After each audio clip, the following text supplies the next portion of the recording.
మన జగన్మోహన్ రెడ్డి హైదరాబాద్ పర్యటన మనందరికీ గుర్తుంది కదా.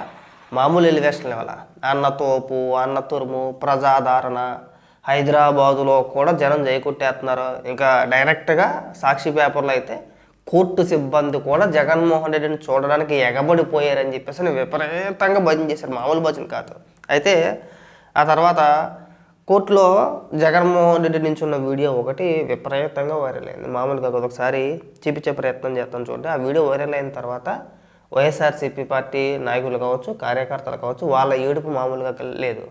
ఇప్పుడు ఏమని మాట్లాడతారంటే, అలా బయటికి రావచ్చా, జగన్మోహన్ రెడ్డిని వ్యక్తిగతంగా కించపరుస్తున్నారు, ఆయన క్యారెక్టర్ని బ్యాడ్గా చూపిస్తున్నారని మాట్లాడుతున్నారు.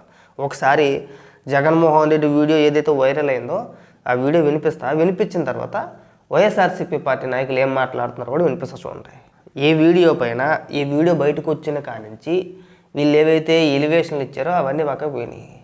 ఏడడం మొదలెట్టారు, ఏడుపు మొదలుపెట్టి వీళ్ళు ఏమని మాట్లాడుతున్నారో ఒకసారి వినిపిస్తా చూడండి. కోర్టుల గురించి భారతదేశంలో చట్టాలంటే అపారమైనటువంటి గౌరవము, అవును, న్యాయస్థానాలంటే విపరీతమైనటువంటి గౌరవము, భక్తి, భయము అనేటువంటిది చదువుకున్న వారి దగ్గర నుంచి చదువుకోని వారి దగ్గర ప్రతి ఒక్కరికి కూడాను అది ఉంటది. కానీ మన ఆంధ్రప్రదేశ్ లో కొత్తగా ఈ న్యాయస్థానాలన్నా, కోర్టు ప్రొసీడింగ్స్ అన్నా, చట్టాలన్నా కూడా వారికి భయం లేదు, వారికి చుట్టాలనుకుంటారు. హైదరాబాద్ సిబిఐ కోర్టుకి అనేటువంటిది న్యాయస్థానం వారు రమ్మంటే వెళ్ళడం జరిగింది. అక్కడికి వెళ్ళిన తర్వాత ఎందుకు రమ్మన్నారు? చుట్టం చూపుకి రమ్మన్నారా? చూసి వెళ్తానికి రమ్మన్నారా? లేదంటే కోర్టు సిబ్బంది జగన్మోహన్ రెడ్డిని బెంగెట్టుకున్నారా? మీరు రాసుకొచ్చారు కదా. ఎందుకు వెళ్ళాడు? అక్రమాస్తుల కేసులో విచారణ నిమిత్తం వెళ్ళాడు కదా. అది చెప్పు ముందు. అది మానేసి చుట్ట చూపుకి వెళ్ళాడంటే, చూడటానికి వెళ్ళాడంటే, ఊరికే సరదాగా వెళ్ళాడంటే, కోర్టు సిబ్బంది చూడాలని చెప్పేసి ముచ్చట పడ్డారంటే, ఈ బొకరాడు వెళ్ళాలి కొట్టమాకండి. జడ్జి గారి ముందు నిల్చొని ప్రజెంట్ కావడం అనేటువంటిది ఒక పద్ధతి, అవును, అది ఒక ప్రొసీడింగ్, అవును, అదొక చట్టము. అవును, దాన్ని అవును, వీడియో తీసి ఆయన క్యారెక్టర్ ని అసాసినేట్ చేయాలని ప్రజల్లో, ఈ రాష్ట్రంలో కాదు పక్క రాష్ట్రంలోకి వెళ్ళినా కూడాను వేలాది మంది అభిమానులు జగన్ గారికి సంఘీభావంతో అతన్ని చూడడానికి, అతన్ని కలవడానికి కోట ఎత్తుతున్నటువంటి ఆ తరుణంలో ఎల్లో మీడియాకి, అదే విధంగా ఇక్కడ రూలింగ్ లో ఉన్నటువంటి తెలుగుదేశం పార్టీకి, ఆ పార్టీ ఫేక్ న్యూస్ ఫ్యాక్టరీల నుంచి కోర్టులో జగన్మోహన్ రెడ్డి గారి నుంచి ఉన్నటువంటి ఆ యొక్క వీడియోలను దొంగగా చిత్రీకరించి అఫీషియల్ గా ఇక్కడ పోస్ట్ చేయడమే కాకుండా విపరీతమైనటువంటి కామెంట్స్ చేస్తూ జగన్మోహన్ రెడ్డి గారిని అవమానించినట్టు వాళ్ళు భావిస్తున్నారు. ఎందుకు అవమానించారండి?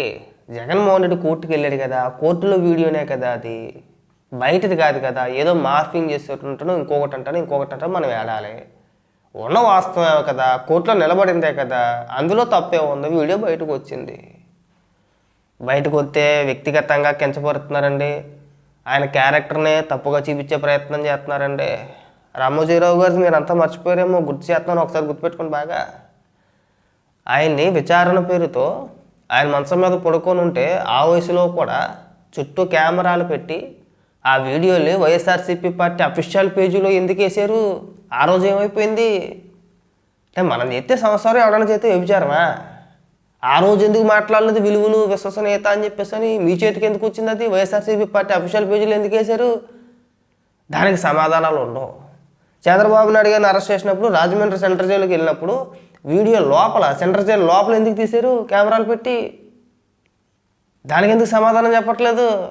ఇవాళ కోర్టులో నిలబడిందంటే తప్పు వచ్చేసిందా? ఆ వీడియో వైరల్ అయితే మీకు నొప్పి వచ్చేసిందా?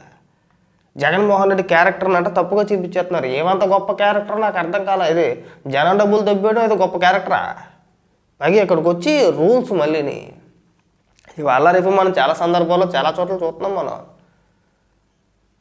డైరెక్ట్గా కోర్టులో విచారణ జరిగేటప్పుడు డైరెక్ట్గా రికార్డింగ్స్ కూడా మనకు బయటకు వస్తున్నాయి అఫీషియల్గా కోర్టు అనుమతితోటే. దీన్ని అంత సీరియస్గా పరిగణించేసి ఇంకా చట్టపరంగా చర్యలు తీసేసుకోండి, ఇంకా ఉరిశిక్ష చేసేద్దా? ఈ నటుడు ఉంటే ఎన్ని మాట్లాడినా చెప్తారా మీరా? జగన్మోహన్ రెడ్డి గారిని అవమానించినట్టు కాదు, న్యాయస్థానాలను అగౌరవపరిచినట్టు, న్యాయస్థానాలను అవమానించినట్టు. ఉదాహరణ చూసుకుంటే ఆ న్యూస్ ఫ్యాక్టరీ ఎవరు ఎక్కడ స్క్రోల్ చేశారనుకుంటే వరుసగా చూసుకుంటూ పోతే ఒకటి కాదు, రెండు కాదు, వందలాది పేజీలు, వందలాది యూట్యూబ్ ఛానళ్లు అధికారికంగా నడిపించేటువంటి తెలుగుదేశం పార్టీకి సంబంధించినటువంటి వారి యొక్క తోక పత్రికలు తోక ఛానళ్ల దగ్గర నుంచి వారి యొక్క డిజిటల్ లో అంతా కూడాను వీడియోలు పోస్ట్ చేసేసి సునకానందం పొందుతున్నారు. సునకానందం పొందడం ఏముందిరా బాబు, మీరు హైదరాబాద్ వెళ్ళారు, కోర్టుకి వెళ్తున్నారు, కోర్టుకు వెళ్తూ అక్కడ అంటే ఎంత దరిద్రమో చెప్పే ప్రయత్నం మాత్రమే రో. కోర్టుకు వెళ్తూ ఎవడైనా జన సమీకరణ చేస్తాడా? చేశాడు. ఏం చేశాడు? గత 2-3 రోజుల నుంచి అంటే కోర్టుకు ఇంకా ఒక 2 రోజుల్లో వెళ్తామనగా తన సోషల్ మీడియాలో కావచ్చు తన నాయకుల చేత కావచ్చు జన సమీకరణ చేయించాడు. నేను పలానా తారీఖున హైదరాబాద్ వెళ్తాను, నేను బేగంపేట ఎయిర్పోర్ట్లో దిగే నాటికి నా కళ్ళ ముందు వేల మంది ఉండాలి అని చెప్పే ప్రయత్నం చేసిన మొదటి తప్పు అది. ఇప్పుడు ఇలా కోర్టుకి ర్యాలీగా వెళ్ళడం తప్పు కాదు, జన సమీకరణం చేయడం తప్పు కాదు, రప్ప అని చెప్పేసి డైలాగులు కొట్టడం తప్పు కాదు. ఇది కోర్టు ఆవరణలో కూడా అది తప్పు కాదట. ఈ వీడియో బయటకు వస్తే తప్పు వచ్చేసిందట. దేశంలో ఏ నేరస్తుడైనా సరే కోర్టుకు హాజరయ్యేటప్పుడు జగన్మోహన్ రెడ్డి రీతిలో అంటే జగన్మోహన్ రెడ్డి వెళ్ళిన విధంగా ఎవరైనా వెళ్ళడం నువ్వు చూసావా? ఎక్కడైనా జరిగిందా? మరి జగన్మోహన్ రెడ్డి ఎందుకు వెళ్ళాడు? మీరు దాన్ని ఎందుకు ప్రశ్నించట్లేదు? జగన్మోహన్ రెడ్డి ఏం పెళ్లికి వెళ్ళలేదు, శుభకార్యానికి వెళ్ళలేదు, అశుభకార్యానికి వెళ్ళలేదు. తన అక్రమాస్తుల కేసులో విచారణ నిమిత్తం వెళ్ళాడు. దేశంలో ఏ రాజకీయ నాయకుడు అయినా సరే ఏ కోర్టుకైనా వెళ్ళినప్పుడు అలాగే చేశారా? అలాగే జరిగిందా?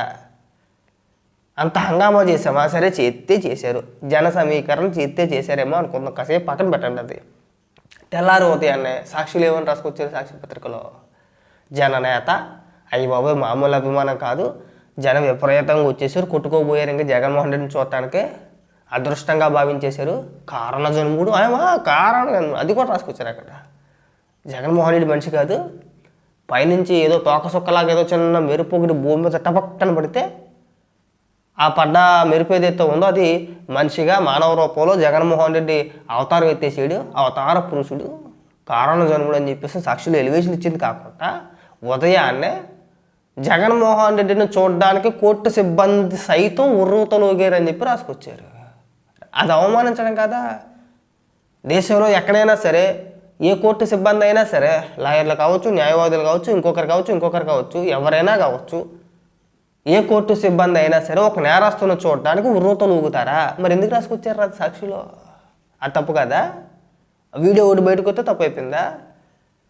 వీడియో బయటికి రాగానే తప్పు. వీడియో బయటికి రాకపోతే కనుక మా అన్న తోపు తురుము, ఇంకా మా అన్నంత పెద్ద మొగుడు ఇంకెక్కడ లేడు ఇంక అసలు. తప్పేమీ కాదు, ఏమి ఊరికే అది తప్పు కాదా అని పక్కన పెడితే కోర్టులో ఉన్నట్టుగానే వచ్చింది కదా వీడియో. అదేమి మార్ఫింగ్ చేసింది కాదు కదా. సరే ఒకవేళ అది తప్పు అనుకో, కోర్టు చట్టపరంగా ఏ చర్యలు తీసుకోవాలో అది తీసుకుంటారు. అది కోర్టు నిర్ణయం. అది న్యాయం చట్టం అని చెప్పేసి మనం ఎక్కడికి వచ్చి గిలగిల మనం కొట్టేసుకోకూడదు. మీరు అంతకు మించిన ఎలివేషన్ మీరు ఇచ్చారు. మీరు కోర్టు సిబ్బందిని కూడా లాక్కొచ్చారు. అది తప్పు అనిపించలేదా? వీడియోలు బయటికి రావడం అనేది అది సర్వసాధారణం, జరగట్లేదు ఇవన్నీ కూడా. గతంలో మీరు అలవాటు చేసింది ఇవన్నీ కూడా. రామోజీరావు గారిని విచారణ పేరుతో మీరు పెట్టిన చిత్రహింసలో మీరు కెమెరాలు పెట్టి రికార్డు చేసి ఆ వీడియోలు ఫోటోలు పోలీసుల దగ్గర ఉండాల్సింది, అధికారుల దగ్గర ఉండాల్సిన ఫోటోలు వీడియోలు వైఎస్ఆర్సీపీ పార్టీ అఫీషియల్ పేజీలో దర్శనం ఇచ్చినాయి మాకు. ఆ రోజు ఏమైపోయింది అంటే ఈ లాజిక్లు ఈ రూల్స్ అన్నీ జగన్మోహన్ రెడ్డికి ఒక్కడికేనా? ఇంకెవరికి వర్తించవా? వీళ్ళు ఏడుపంతా ఏంటంటే మనం పెద్ద ఎలివేషన్లు ఇచ్చి బాగా రుద్దేసే ప్రయత్నం చేసాం. ఒక వీడియోతో మొత్తం నాశనం చేసేసారు. ఉన్న పొలం అంతా పోయింది. ఇలా చేతులు పిచ్చుకుంటున్నాడు. అక్కడికి వెళ్ళిన తర్వాత ఇక్కడే మనం పులి ఆ పెద్ద మొవ్వుడు పెద్ద తోపు తురుంకానని మాట్లాడుతున్నాం. అక్కడికి వెళ్ళి చేతులు పిచ్చుకుంటున్నాడు. ఉన్న పొరుగు పోయిందని చెప్పేసి నా లేడుపు. కాబట్టి ఏంటంటే ఇంకెప్పుడు కూడా ఇలాంటి అప్పాబాయి గారు చెప్పమాకండి.